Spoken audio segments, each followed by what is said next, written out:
Mike Pence seems to say something stupid here. So Obamacare, right now, it is more popular. Look at his face. Sorry. Look at that fucking phony. What an actor. He's just always got that furrowed brow. He's projecting calm, studiousness, forthrightness. He's the lodestar guy. He used the word lodestar. Well, Megan, I've got a lot of experience. When I was negotiating with Putin over how do we hide the GOP's infatuation with an insistence on converting America into a Russian-style religious oligarchy like Russia. That's why we like him so much. Look at this fucking phony. Than ever. Why should Americans trust you if you become president to fix that? Or is Obamacare... The previous president sent a mob to hang me. That makes me qualified. I'd be more impressed if... Sorry. I'd be more impressed if he survived the hanging. What if they actually got a hold of him? And then the gallows broke? That'd be a fun woodworking video, wouldn't it? Here to stay. Well, first, let me speak to the mass shootings issue, and then I'll answer that question. It's an important one, Dana. Dana? Look, I'm someone that believes that justice delayed is justice denied. Ooh, I do agree with that. I do agree with that. Mike Pence, Mike. What if I would like turn into a Mike Pence guy? And as a father of three, as a grandfather of three beautiful little girls, Little gross. The word is beautiful. We should use that for people either we have to commit it to children or to people who we have sex with. That's not a good bit. There's probably more, but it is weird to call little kids beautiful. Your daughter's so beautiful. I mean, I know context and tone. Now I'm in real creepy territory. I'm sorry. It's just weird. I just find it weird when people use the word, like Seinfeld covered this topic well when they did how Elaine Bennis was dating a guy who said she was breathtaking, and then he saw a baby and he described the baby as breathtaking, which is a very funny premise. It's even making me smile slightly. I am sick and tired of these mass shootings happening in the United States of America. And if I'm president of the United States, I'm going to go to the Congress of the United States. What's he going to do? Let me see. Oh, I know what he's going to do. He doesn't want children to be murdered in school. He's tired of it. He's had enough. I've had enough. Thousands of dead children, piles of bodies, scooping their body parts up from huge weapons with immense velocities that shred through their tiny organs. It's enough. We're going to get the guns. We're going to pass red flag laws so that people with the violence in their past can't have access to violence machines. We're going to do extensive background checks. We're going to require very thorough training and licensing. Now, I'm not even saying he's banning the guns in this scenario. See, like I don't think you can flip the switch on banning guns, but I think you can, almost like cigarette education. Like, hey, everybody, these are really bad for you. We should let's try to steer the culture away from violence being a source of security, preparing for violence being a source of security. The prepper industry is booming. People getting ready for the end times. A lot of the right-wing shows, the religious TV shows, the Alex Jones types, they're selling buckets of apocalypse food. They're making all kinds of money off of all this fear. But just the fact that people are rationally getting their go bag ready and arming up their buildings and making sure their homes have cameras and guns and we have a weapon at the door. I think about this stuff all the time. I mean, not really all the time, but I'm saying we all have to think about that. We all have to be ready in case we have to fight someone off. But the prepper industry and all that stuff, isn't that a sign? Shouldn't we look at that and say, hey, humanity, you're going the wrong direction. What kind of future are we heading for?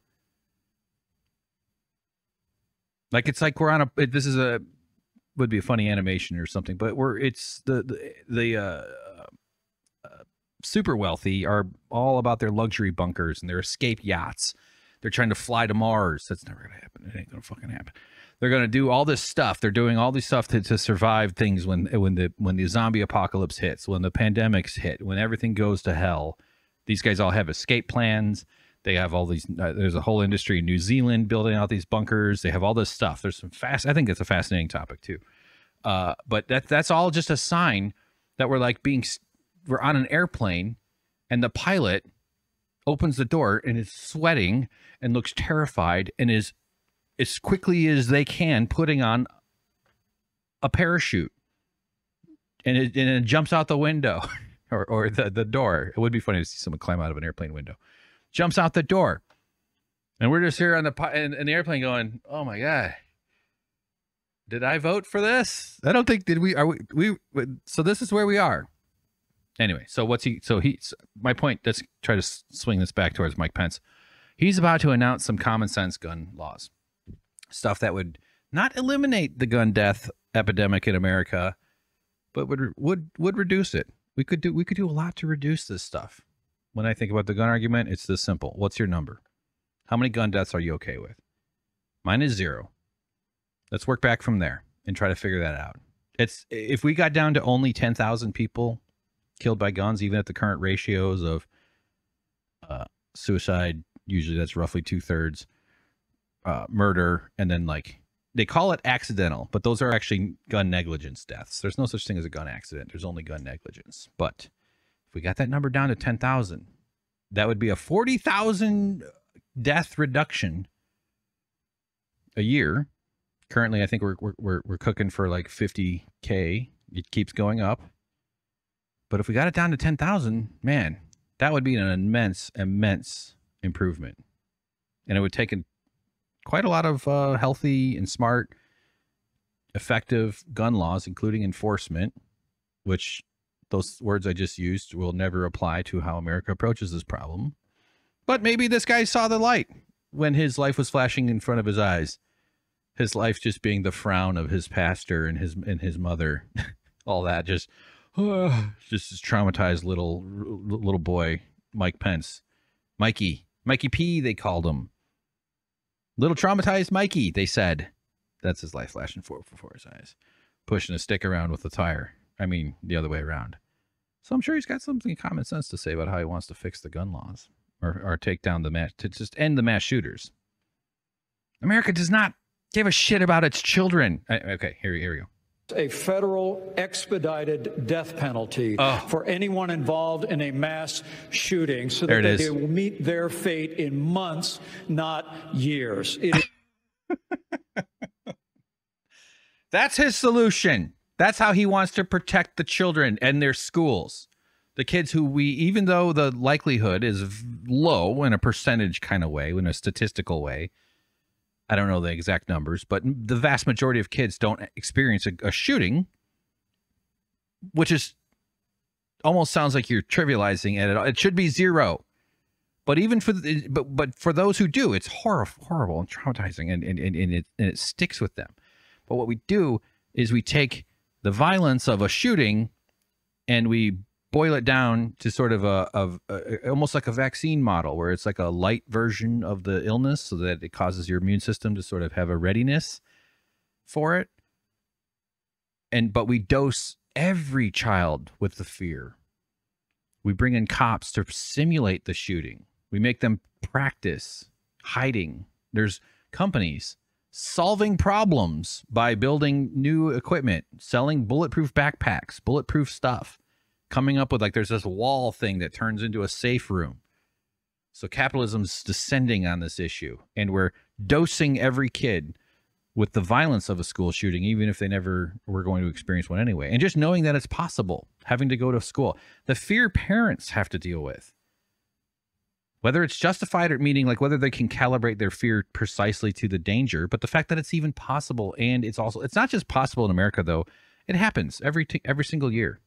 Multiple mass shootings at schools, at least. And this fucking asshole's solution is to just kill the shooter quicker. We're not going to kill him in years. We're going to kill him in months. That'll deter all the people who commit these acts, who are driven to some kind of terrible mental place where this is the thing that they think they need to do before on their way out. Whatever the agonizing mental space of a person who is about to commit a mass shooter. That's also the tragedy of it too, is that we don't like just the weapons themselves are a major contributor, but it's the psychological conditions in which loneliness and disconnection, and now we got these phones and social media, and just growing up is tough, and growing up with stressed out parents, growing up with people dealing with unresolved issues of their own, and ending up at a place where you're influenced by, certainly by internet factors, into committing these acts. And he just says, well, just kill him faster. So he's appealing to the bloodlust that he knows his audience. This is what they like. They want vengeance. They want bloodlust, punishment, and torture, and slaughtering somebody, killing somebody on behalf of justice is about the psychology of the person committing it. It's not about preventing future victims. This guy loves it. I'm sure he gets money from the NRA. He gets money from gun manufacturers, because they make more money whenever these things happen. Solving gun violence would mean that his donors would have to figure out another way to make money off of death. And America will always make that easy. They could become a health insurance executive. Biggest mass murderers in society. It is unconscionable that Here, let's hear it just again. Backing up. Mass shooting, so that they will meet their fate in expedited death penalty for anyone involved in a mass shooting, so that they will meet their fate in months, not years. It is unconscionable that the Parkland shooter, Ron, is actually going to spend the rest of his life behind bars in Florida. Can you believe that? We should kill. The solution to violence, he thinks, is violence. It's not going to deter shit. It's just bloodlust. I would myself, if someone killed somebody close to me or whatever, I could kill that person. I don't know for sure. I'd probably be pretty traumatized by doing that. But like, I could imagine killing. I understand the killing, the vengeance killing. I understand the impulse very much. It's actually pretty satisfying to think about sometimes. But it's also an emotional reaction. And when you're talking about a government initiating it, a government imposing it, a government operating under that, you're introducing a whole lot of other factors. And it doesn't take much to be like, well, yeah, that's pretty barbaric, actually, that we're a government that does that. You know, someone who shoots up, I don't think, like someone who kills a whole bunch of people, I'm okay with preventing them from having freedom for the rest of their life. You could even persuade me into other versions of, the prison structure here is insane. But I don't think you have to segregate very violent people who do commit acts like that. I'm for a totally different model of prison stuff. That's a whole nother topic that's been going on. But I've been seeing some talk about in terms of where people come down on that. So anyway, it's all he wants to do is just hurt more people. He just wants to crank up the violence dial somewhere else, which will do absolutely nothing to protect the children of the country. And most importantly, he's protecting the profits of his donors. It's not justice. You hear me, Meatball Ron? How do you think they got those meatballs? Meatball Ron is I guess it turns out that's like a Italian derogatory. I don't think that's like a common one. I think it's a Trump invented thing. I never quite understood the whole meatball part. Was he photographed eating a sandwich weird? Because every politician has to eat on camera, everybody looks stupid when they take a big bite of something. But I guess that's like an Italian. It's like the dumbest. I'd never put that together until like this year, that calling someone that Trump calls him Meatball Ron because DeSantis, I think he's Italian. Or part Italian or something. We're all part Italian, okay? What if Elizabeth Warren came out as Italian? She's like, here's my new cookbook. Have to mete out justice and send a message to these would-be killers that you are not going to live out your days behind bars. Oh, that's it. Okay. That's it. That's the message to the would-be killers. People who are just in completely logical states of mind are going to hear this. Fucking sick. We're going to meet justice in this system. Justice, that's right. Justice delayed. Okay, fuck off, Mike Pence. All right, next one.